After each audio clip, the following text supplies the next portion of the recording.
जय श्री राम। आज मैं एक नया वीडियो अपलोड कर रहा हूँ गुरु जी की कृपा से। तो उसमें बताया जाएगा कि भक्ति हमें कहाँ से करना चाहिए, भक्ति को कहाँ से प्रारंभ करें। 4 भागों में विभाजित कर सकते हैं इसको, भक्ति को 4 भागों में विभाजित कर सकते हैं। पहला धर्म, दूसरा अर्थ, तीसरा काम, चौथा मोक्ष। ज्ञान मार्ग, भक्ति मार्ग, कर्म मार्ग, ये इसके मार्ग हैं। अब इसमें दर्शन है। दर्शनों में पहला दर्शन, दूसरा उपनिषद, तीसरा गीता जी। भाष्य हैं इसके 1000। हिंदू धर्म कोश 700 पेज का है, पढ़ना यहाँ से प्रारंभ करें। श्रीमद् भागवत गीता राम सुखदास जी की, उसके रचयिता हैं राम सुखदास जी। अद्वैतवाद गीता शंकराचार्य जी की। अष्टावक्र गीता। सांख्य दर्शन ईश्वर किशनदास। योग सूत्र राजयोग विवेकानंद जी। ब्रह्म सूत्र दिव्य दृश्य विवेक 40 श्लोक हैं इसमें। षट दर्शन समन्वयक 6 दर्शन उपनिषद है इसमें। फिर ईशावास उपनिषद 18 श्लोक हैं। कटु उपनिषद 9 उपनिषद है इसमें। मांडुक उपनिषद ओम का वर्णन है इसमें। अब हम श्री हरि विष्णु के अवतारों की बात करते हैं।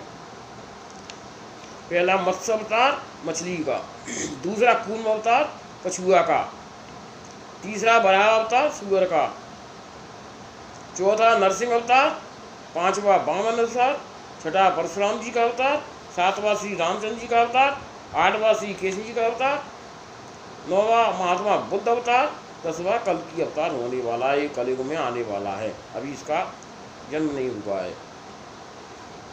ये हमारे अवतार हैं। अब हम आपको और कुछ बताना चाहते हैं, उसे आप ध्यानपूर्वक सुनेंगे। गुरु परंपरा यहाँ से प्रारंभ होती है। भगवान श्री राम जी ने वैकुंठ धाम में, माता सीता माता को साकेत धाम में यहाँ से प्रारंभ हुई है। हमारी बहुत अच्छा हनुमान जी को सतलोक में दिया गया, ब्रह्मा जी को, वशिष्ठ मुनि को, पराशर मुनि को, वेद व्यास जी को, सुखदेव जी को, पुरुषोत्तम आचार्य को, भगवान बोधायन जी को, गदाचार्य जी, सदानंदाचार्य जी, रामेश्वरानंदाचार्य जी, द्वारानंदाचार्य जी, देवानंदाचार्य जी, श्यामानंदाचार्य जी, श्रोतानंदाचार्य जी, सीतानंदाचार्य जी, पूर्णानंदाचार्य जी, श्रीयानंदाचार्य जी, हरियानंदाचार्य जी और राघवानंदाचार्य जी से होते हुए हमारे गुरु महाराज 1008 महामंडलेश्वर श्री रामदास जी महाराज चंद्रगो आश्रम के पास आई, वहाँ से हमें प्राप्त हुई है। ये हमारे प्रमुख पढ़ने के विषय हैं।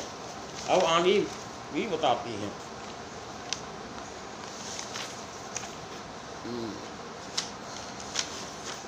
एक ये वर्षों का आपके सतयुग हुआ है 17,28,000 वर्ष। 100% धर्म था स्तर, यहाँ धर्म का स्तर। त्रेता में 12,96,000 वर्ष, 75% धर्म रह गया था। द्वापर युग में 8,64,000 वर्ष, 50% यहाँ धर्म रह गया था। कलयुग में 4,32,000 वर्ष का है कलयुग, और उसमें 25% धर्म रह गया है। यहाँ धर्म का कम हो गए हैं। अब आइए 18 पुराणों के नाम। ब्रह्म पुराण, विष्णु पुराण, शिव पुराण, भागवत पुराण, नारद पुराण, मार्कंडेय पुराण, अग्नि पुराण, भविष्य पुराण, ब्रह्म वैवर्त पुराण। 10वां है लिंग पुराण, 11 है वराह पुराण, 12 स्कंद पुराण, 13 वामन पुराण, 14 कर्म पुराण, 15वां मत्स्य पुराण, 16 गरुड़ पुराण, 17वां वायु पुराण, 18वां ब्रह्मांड पुराण।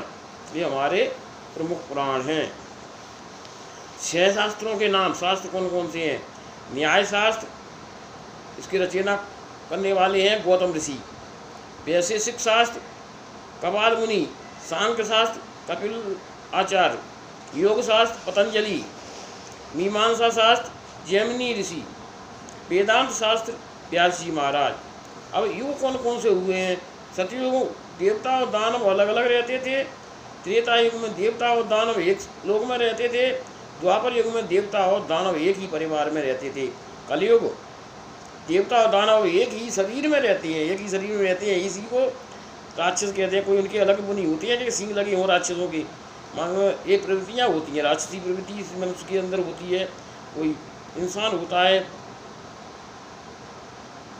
ये है। और हमारे इसके अलावा कुछ उपनिषद हैं, उनमें 108 उपनिषद हैं, तो प्रमुख उपनिषदों के वर्णन निम्नानुसार हैं, वो हम आपको बताते हैं कितने उपनिषद हैं,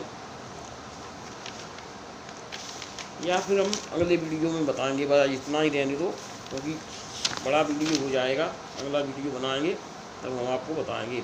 7 ऋषियों के नाम: महर्षि कश्यप, अत्रि ऋषि, महर्षि विश्वामित्र, भारद्वाज ऋषि, वशिष्ठ ऋषि, गौतम ऋषि, जमदग्नि ऋषि, ये हमारे प्रमुख ऋषि हैं।